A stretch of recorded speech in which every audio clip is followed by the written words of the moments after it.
He grew up in small towns in Illinois. After finishing high school, he landed a scholarship from Eureka College in Eureka, Illinois. Upon graduation, Ron took a job as a sports announcer with radio station WOC in Davenport, Iowa. He soon moved to WHO in Des Moines, where he became the voice of the Chicago Cubs and the White Sox. With a deep love for acting and a bit of good luck, he earned a contract with Warner Brothers Studios. He became a star who appealed to audiences because he was so clearly one of them. He was also a peacetime volunteer Army officer. And with the outbreak of World War II, Ron Reagan signed on for active duty and was transferred to a Special Air Force training film unit. 4 years later, Air Force Captain Reagan returned to Warner Brothers, into the most challenging period of his life. A dedicated union man, he was 6 times elected president of the Screen Actors Guild of the AFL-CIO, helping to bring equity in salaries and working conditions for actors, technicians, extras, cameramen, almost everyone in the industry. During trying times, Ron Reagan single-handedly took on the job of keeping union members in control of their union.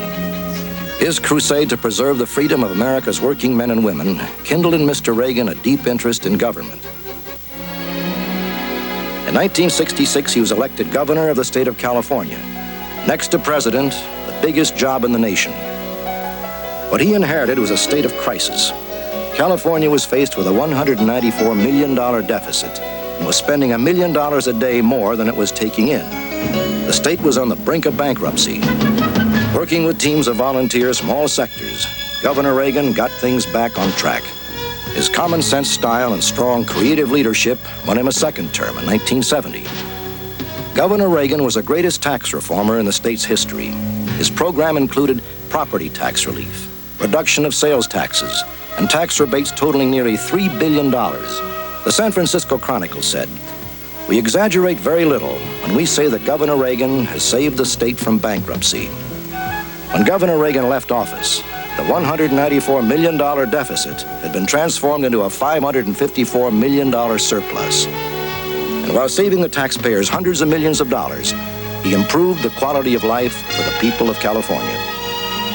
A California labor union president summed up his accomplishments with these words: "Governor Reagan has signed AFL-CIO-backed bills for injured and unemployed workers for more than $266 million. No governor, Republican or Democrat, has ever done anything like that." This is a man whose time has come, a man whose accomplishments make him the natural choice for President of the United States. The time is now to limit federal spending, to insist on a stable monetary reform, and to free ourselves from imported oil.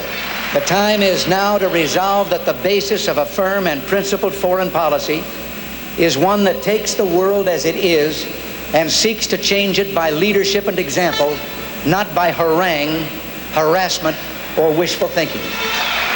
The time is now to say that we shall seek new friendships and expand others and improve others, but we shall not do so by breaking our word or casting aside old friends and allies.